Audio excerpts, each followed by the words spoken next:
গৌতম রায় এডুকেশনে সবাইকে স্বাগত। রেলওয়ের প্রিভিয়াস ইয়ার কোশ্চেন আলোচনা করছিলাম। তার মধ্যে যেগুলো হচ্ছে ম্যাথামেটিক্স, সায়েন্স এবং রিজনিংয়ের পোর্শন আছে সেগুলোই করছি। ঠিক আছে, এখানে তাহলে আমাদের আগের 3টা ক্লাস হয়েছে, তোমরা না দেখে থাকলে অবশ্যই দেখে নেবে। আজকে 26 নম্বর অঙ্ক যেটা আমরা করাচ্ছিলাম, বলেছে একটি, এটা 26 নম্বর না 27 নম্বর, বলেছে দুটি ইনল্যান্ড পাইপ একটি অপরটির দ্বিগুণ কার্যকরী, আরও একটি আউটলেট পাইপ 10 ঘন্টায় চৌবাচ্চাটি ভাগা করে ফেলে। এবার বলছে সবকটি পাইপ একসঙ্গে কাজ করলে খালি চৌবাচ্চা 2.5 ঘন্টায় ভরে যায়। কত সময় নেবে কম কার্যকরী ইনলেট পাইপটি চৌবাচ্চাটি জলপূর্ণ করতে? সাপোজ এটা একটা ট্যাঙ্কি আছে, ট্যাঙ্কির মধ্যে দিয়ে দুটো পাইপ দিয়ে ঢুকছে, এই দুটো পাইপ দিয়ে ঢুকছে। একটার কার্যকরী বলেছে একটা আর একটার দ্বিগুণ, মানে একটা যদি 1 অংশ কাজ করে আর একটা কিন্তু 2 অংশ কাজ করবে, মানে 3 ভাগের 1 ভাগ একজনে করবে আর একজনে কী করবে 3 ভাগের 2 ভাগ কাজ করবে। আর এটা দিয়ে ফাঁকা হচ্ছে, ফাঁকা হওয়ার 10 ঘন্টা সময় লাগে। আউটলেট পাইপের যদি 10 ঘন্টা সময় লাগে, আউটলেট পাইপ 1 ঘন্টায় 1/10 অংশ কিন্তু ফাঁকা করে। এবার আমরা ধরে নিলাম যে 2 জনে মিলে 1 ঘন্টায় 1/x অংশ পূরণ করে। ঠিক আছে, 2 জনে মিলে ধরে নিলাম, একজনে 1/3, একজনে 2/3, 2 জনে মিলে এটা 1/3 এবং 2/3 এই দুটোর মধ্যে অনুপাত, এটার সাপেক্ষে না, কিন্তু ট্যাঙ্কিটার সাপেক্ষে, ট্যাঙ্কিটার সাপেক্ষে তোমরা ধরতে পারো। যাই হোক, 2 জনে মিলে 1/x অংশ, মানে সম্পূর্ণ ট্যাঙ্কির 1/x অংশ পূরণ করে। তাহলে 1 ঘন্টায় কত অংশ পূরণ করবে? 1/x - 1/10। তোমরা যদি পাইপের বেসিক অঙ্ক জানো তাহলে বুঝতে পারবে যে যেটা দিয়ে ইনলেট হচ্ছে, যেটা দিয়ে জল ঢুকছে, সেটা থেকে 1 ঘন্টায় যতটা জল বেরোচ্ছে এটা বিয়োগ করলে আমাদের যেটুকু জল পড়ে থাকবে নিচে, যেটুকু জল আমাদের নিচে পড়ে থাকবে সেটুকু করে কিন্তু ভরবে। 1 ঘন্টায় আবার 1/10 অংশ করে কিন্তু জল বেরোতেই থাকবে। তো এটা যদি বিয়োগ করি, বিয়োগ করলে এটা আমাদের 1 ঘন্টায় পূর্ণ হবে, কিন্তু 2.5 ঘন্টায় কিন্তু পরিপূর্ণ হয়ে গেছে। 2.5 দিয়ে গুণ করলে এটা আমাদের 1 অংশ হয়ে যাবে, কারণ তার ফলে আমাদের পুরোটাই কিন্তু পরিপূর্ণ হয়ে যাবে। এইবার 1/x - 1/10 = 1/2.5। এটাকে যদি আমরা ক্যালকুলেশন করি, 1/x = 1/2.5 - 1/10। এটাকে আমাদের করতে হবে ভগ্নাংশের যোগ, নিচে 10x, আর দেখো 2.5 আছে না, 2.5 মানে কি 2.5, 2.5 এবার 10কে যদি ভাগ করি তাহলে 4 হবে, এখানে যোগ হয়ে যাবে। আর এখানে তাহলে 4 যোগ 1 = 5/10, এটা কাটাকাটি করলে 1/2, 1/2 অংশ কিন্তু কী হচ্ছে এক্স, 1/x এর মান 1/2, আর 1/xটা কী ধরেছিলাম, 2 জনে মিলে যতটুকু ভর্তি করে সেটুকু। এবার 1/2 হচ্ছে 2 জনে মিলে ভর্তি করে, এবার 2 জনে মিলে ভর্তি করে, তার মধ্যে যার ক্ষমতা কম, এখানে বলেছে কম সময়ে কম কার্যকরী ইনল্যান্ড পাইপটি চৌবাচ্চাটি পূরণ করে, আর যে কম সেটা হচ্ছে 1/3, কমটা হচ্ছে 1/3। তাহলে 1/2কে 1/3 দিয়ে যদি গুণ করি তাহলে 1/6, তার মানে 1/6 অংশ ছোট পাইপটা পূরণ করে 1 ঘন্টায়। তাহলে ওই সম্পূর্ণ পূরণ করতে কত ঘন্টা সময় লাগবে? 6, নিচে 6 আছে, 1/6, 6 ভাগের 1 ভাগ পূরণ করে, তাহলে 6 ভাগ পূরণ করতে ওর 6 ঘন্টা সময় লাগবে। স্বাভাবিক অবস্থায় অপশন নম্বর ডি কিন্তু এখানে আমাদের রাইট অ্যান্সার। বোঝা গেল তো অঙ্কটা কীভাবে করলাম? নেক্সট অঙ্ক যদি আমরা দেখি, এখানে একটু মুছে দিই। ভারতের প্রথম ইউরেনিয়াম খনি জাদুঘোড়া, জাদুঘোড়া হচ্ছে জাদুগুদা, এইটা একটু বাংলায় লিখতে গিয়ে ভুল হয়েছে, জাদুঘোড়া হবে, ঝাড়খণ্ডে আছে। ঠিক আছে, নিম্নের সারির শূন্যস্থান পূরণ করো। এখানে আছে কত? 6, 18, 54, দেখতে পাচ্ছ 3 দিয়ে গুণ, 3 6 18, 3 18 54, 3 54 = 162। তাহলে এটাকে 3 দিয়ে 162কে যদি 3 দিয়ে গুণ করা যায় তাহলে আমাদের কত আসবে? 6, 3 6 18, 6 × 7 4, 486, 486 অপশন আছে। তা বলেছে নিম্নলিখিত প্রিন্সিপালগুলোর মধ্যে কোনটি অপর মহাকাশের একটি রকেটের কাজ করে? ভরবেগের সংরক্ষণ সূত্র বলবে, সবসময় এটা মনে রাখবে যে ভরবেগের রকেট কিন্তু ভরবেগের সংরক্ষণ সূত্র অনুযায়ী চলে। সেটা কী করে চলে বলতো ভরবেগের সংরক্ষণ সূত্র অনুযায়ী? সেটা হচ্ছে একটা রকেট, সাপোজ এটা একটা রকেট, এখান দিয়ে ধোঁয়া বেরোয়, আর এদিকে রকেটটা গতিয়মান। এই যখন ধোঁয়া বেরোবে তখন কিন্তু গতিয়মান হবে। ভরবেগের সংরক্ষণ সূত্র মানে কোনো একটা ঘটনা ঘটার আগে, যখন আমাদের রকেটের এখান দিয়ে ধোঁয়া বেরোনো বাস্ট হলো, ধোঁয়া বেরোনো শুরু হলো, তার আগে রকেটের যে ভরবেগ ছিল এবং তারপরে যে ভরবেগ, যেটা আমাদের সবসময় সমান হবে।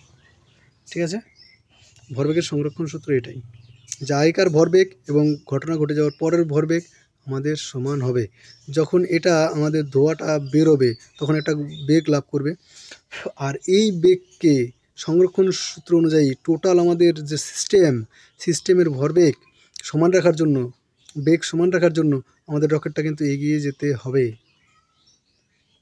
সাপোজ আমরা যদি এটাই হচ্ছে ভরবেগের সংরক্ষণ সূত্র, ঠিক আছে, ওকে পিছন দিকে ধোয়ার যখন গতি দেবে তখন রকেটের নিজেও কিন্তু একটা গতি পাবে। এটা অ্যাকচুয়ালি বোঝা যাচ্ছে যে নিউটনের যে সূত্র আছে না, নিউটনের যে সূত্র মানে প্রতিক্রিয়া সমান এবং বিপরীত প্রতিক্রিয়া আছে, ঠিক একই রকম এটা, যে এই রকেট যদি ধোঁয়ার উপরে বল প্রয়োগ করে, ধোঁয়াকে যদি ছেড়ে দেয়, কিন্তু ওখানে তো ক্রিয়া প্রতিক্রিয়া হয় না, কিন্তু সিমিলার, কারণ আমাদের মহাকাশে সেটা মহাকাশে কি কোনো বায়ু থাকে না, সেটা কার উপরে ক্রিয়া করবে, কার উপরে প্রতিক্রিয়া করবে, সেখানে একমাত্রই সম্ভব যে ভরবেগের সংরক্ষণ সূত্র, এর যখন বেগ কমবে তখন ওর ভর বাড়বে। পরেরটা বলেছে 1900, এটা একটা current affairs cabinet mission plan, সংবিধান রচনা করেছিল 1964 সালে। এটা হচ্ছে ক্যাবিনেট মিশন প্ল্যান। আগে যে পলিটি থেকে প্রশ্ন আসতো সেটা, আগে যে একটা জিএস এর প্রশ্ন ছিল সেখান থেকে পলিটি রিলেটেড প্রশ্ন, বর্তমানে এই টাইপের অঙ্ক, এই টাইপের কোশ্চেন আসে না। 2008 শিল্প এবং সঙ্গীতের পদ্মভূষণ সম্মানে ভূষিত হয়েছিল। এগুলো কোন দেশ 27তম সুলতান আজহাল শাহ কাপ জিতেছে? অস্ট্রেলিয়া। এটা কারেন্ট অ্যাফেয়ার্সের মধ্যে, এটা তোমাদের চর্চায় রাখতে পারো। তারপরে বলেছে একটা বিবৃতি দেওয়া আছে, বলেছে এই বিবৃতি উত্তর কোরিয়া একটি পারমাণবিক অস্ত্র বানানো উচিত। এবার যুক্তি বলেছে হ্যাঁ, এটা তাদের দেশের জন্য সুরক্ষার বিষয় না, এতে ওই এলাকার শান্তি বিঘ্নিত হতে পারে। কোনোটাই চলো না বলেছে। ঠিক আছে, নেক্সট 16, এগুলো আমি করবো না। দেখো এখানে আমাদের বলেছে এখানে কত হবে, নিচের খালি জায়গায় বসতে পারে এমন চিত্রটি প্রদর্শন নকশা থেকে নির্বাচন করো। দেখো এই দুটোর মধ্যে একটা সিমিলারিটি আছে, সেটা এইভাবে আনতে হবে, এই দুটোর মধ্যে আনতে হবে। এই দুটোর মধ্যে যে সিমিলারিটি আছে সেটা হচ্ছে, দেখো তীর চিহ্ন, এটা ঘুরছে, এটা তীর চিহ্ন এইভাবে ঘুরছিল, তীর চিহ্ন ছিল বাম দিকে, ঘুরছিল ডান দিকে, এইবার এইভাবে ঘুরছে, তীর চিহ্ন ডান দিকে। এবার তাহলে যখন এইভাবে ঘুরছে তীর চিহ্ন নিচের দিকে, তাহলে এটা কি হবে, এই দিকে ঘুরবে আর তীর চিহ্ন যাবে উপর দিকে। থাকবে option number D right answer হবে। Option number D right answer আছে, অপশন নম্বর ডি, কিন্তু আমাদের এখানে ডিটা রাইট অ্যান্সার, মানে অ্যান্সার সিটের ডি আমাদের রাইট অ্যান্সার, কিন্তু আমাদের এখানে option number C right answer. এখানে বলেছে যদি এটা এটা এটা এটা এটা এটা হয়, বলেছে প্লাস মিন্স ক্রস মানে মাল্টিপল, আর গুণ হচ্ছে আমাদের বিয়োগ বোঝায়, ভাগ আমাদের যোগ বোঝায়, আর বিয়োগ আমাদের ভাগ বোঝায়। তার নিম্নলিখিত মানটা কত হবে? 180। এখানে আমাদের বিয়োগটা কি বোঝাবে বলেছে, বিয়োগটা আমাদের ভাগ বোঝাবে, ভাগ 20। ভাগটা কি বোঝাবে বলেছে, ভাগটা বলেছে +12। যোগটা আমাদের কি বোঝাবে, যোগটা বোঝাবে আমাদের গুণ, আর গুণটা আমাদের কি বোঝাবে, বিয়োগ, আর যোগটা আমাদের গুণ বোঝাবে, যোগটা আমাদের গুণ বোঝাবে। তো এই অঙ্কটা করো, এটা যদি আমরা করি 9 দুগুণে 18, 9 হবে, 9 যোগ এটা গুণ করে দেই, 4 12 48, 24 28, আর এখানে বিয়োগ 10 11। এই দুটো যোগ করলে আমাদের 297 আসবে। সেখান থেকে 110 যদি বিয়োগ করি 187, এখান থেকে বিয়োগ করতে হবে 110, 187 option number 2, option number 2 right answer. Next, petroleum এবং প্রাকৃতিক গ্যাস মন্ত্রক প্রধানমন্ত্রী উজ্জ্বলা যোজনা অধীনে আয়োজন করা এলপিজি পঞ্চায়েত শুভারম্ভ করেছিলেন রামনাথ কোবিন্দ। এটা কারেন্ট অ্যাফেয়ার্সের 8,000 রান করার রেকর্ড কার আছে? বিরাট কোহলি। বাহ বাহ। রিসেন্টলি আমাদের champion trophy, ICC champion trophy Bharat winner. খুব ভালো খেলা হয়েছে, তোমরা সবাই দেখেছো, আমিও দেখেছি। একদম টান টান উত্তেজনার মধ্যে দিয়ে খেলা শেষ হয়েছে, শেষ মেশ ভারত বিজয়। বর্তমানে বিজ্ঞানের বস্তু ড্যাশের অবস্থার কথা বলছে। 5 নম্বর অবস্থা। 5 নম্বর অবস্থাটা কি আছে বলো তো? আমরা জানি প্রথমে আমরা ছোটোবেলায় শিখেছিলাম যে পদার্থের 3টি অবস্থা আছে। 1 নম্বর হচ্ছে পদার্থ কঠিন অবস্থায় থাকে, তারপরে জানলাম তরল অবস্থায় থাকে, তারপরে গ্যাস, তা আরেকটা অবস্থা আছে 4 নম্বর অবস্থা। এটা 1 নম্বর, এটা 2 নম্বর, এটা 3 নম্বর, 4 নম্বর হচ্ছে প্লাজমা। 5 নম্বরের একটা অবস্থা আছে, সেটা হচ্ছে বোস আইনস্টাইন। বোস আইনস্টাইন।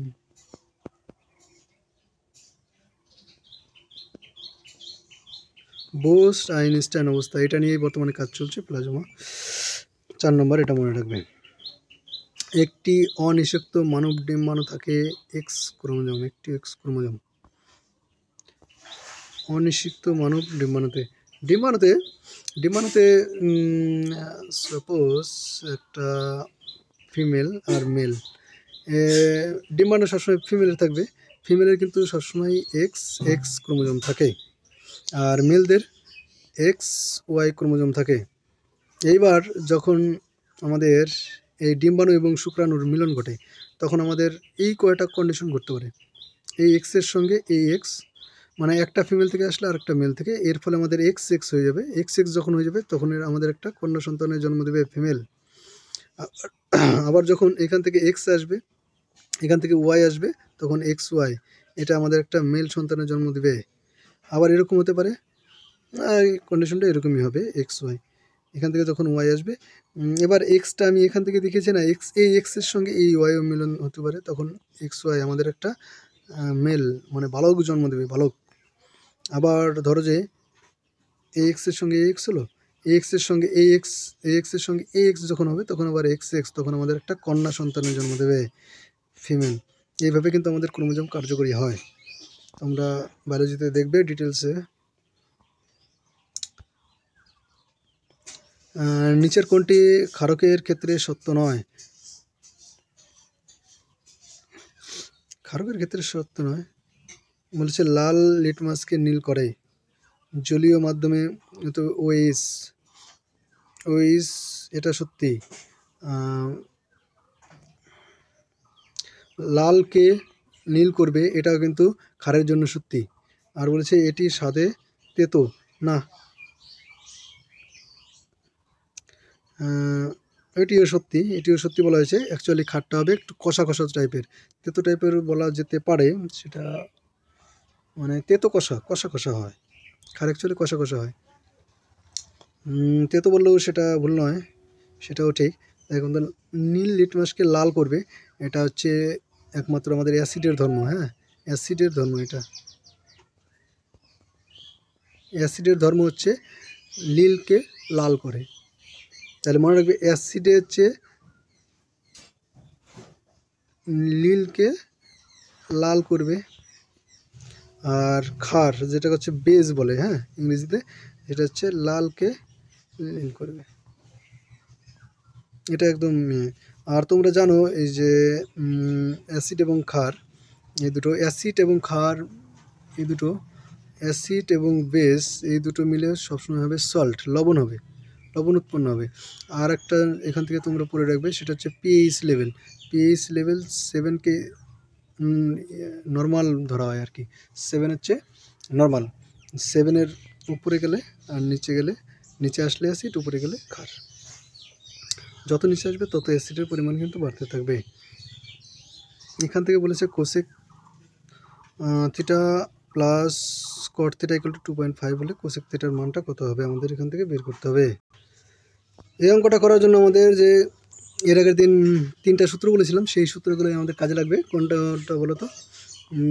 সেগুলো হচ্ছে sin square theta plus cos square theta, সবগুলো লাগবে না, কিন্তু এটা যে আমাদের সম্পর্ক আছে সেটা 1 হয়। আর একটা হচ্ছে cosec square theta minus cot square theta equal to 1 হয়।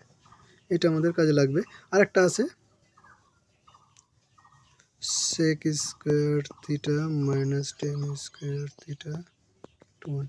এই সূত্রটা থেকে যদি আমরা করি, এখানে আমরা a square minus B square equal to a plus B into a minus B এই সূত্রটা কাজে লাগাবো।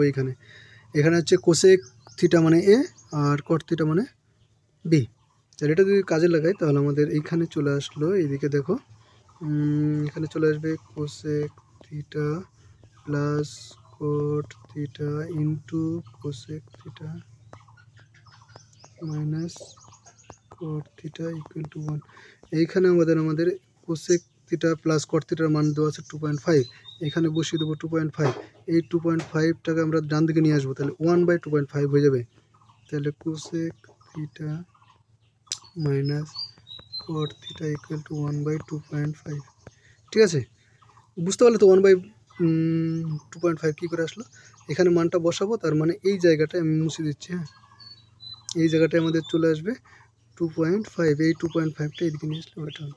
এইবার এটাকে যদি 1 নম্বর সমীকরণ হয় আর এটা যদি আমাদের 2 নম্বর সমীকরণ হয়, তাহলে 1 নং সমীকরণ আর 2 নং সমীকরণ করে দেবো যোগ করে দিলে আমাদের কট কেটে যাবে। হ্যাঁ, কট কেটে যাবে, আর কোসেক থিটা যোগ হয়ে যাবে, হবে 2 cosec theta equal to 2.5 plus 1/2.5 যোগ করে দিলে 2.5, এটা না ইয়ে করি 2.5, এটাকে যদি দশমিক উঠায় তাহলে 25/10, আর এটা হয়ে যাবে 10/25। কাটা, এখানে যোগ আছে, যদি কাটাকাটি করি তাহলে উপরে 5 2 আর এখানে 2 আর নিচে 5, আলটিমেটলি আমাদের আসলো 5/2 প্লাস 2/5 করে দিলাম যোগ 10 চলে আসলো। এখানে আমাদের 25 plus 4 equal to 29/10 equal to 2.9 আসতো 2 কোসেক থিটা ইকুয়াল টু 2.9। তাহলে কোসেক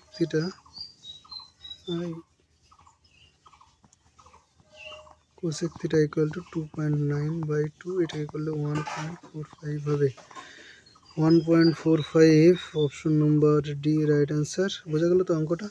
এতগুলো স্টেজ কিন্তু আমাদের করতে হবে অঙ্কটা।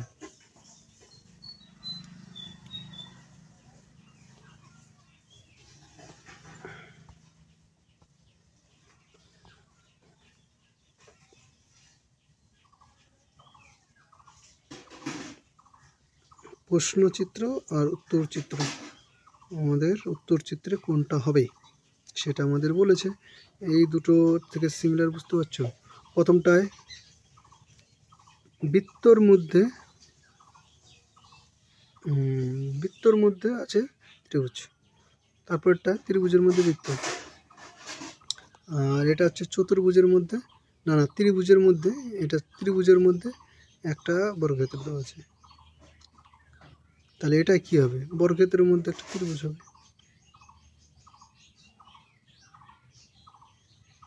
এটা তো হবেই না, কারণ এটা সেম জিনিস দেওয়া আছে। এটাও হবে না, কারণ তেরা বেঁকা নেই। এটাও হবে না, একই জিনিস। একমাত্র অপশন নম্বর এটাই হবে।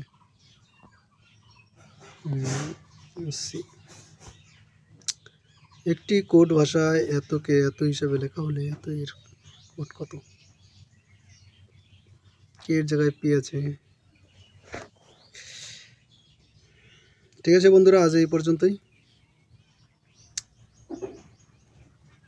তোমরা লাইক করতে ভুলে যাও, অবশ্যই লাইক করবে, এবং নতুন যারা আসো সাবস্ক্রাইব করবে। Thank you.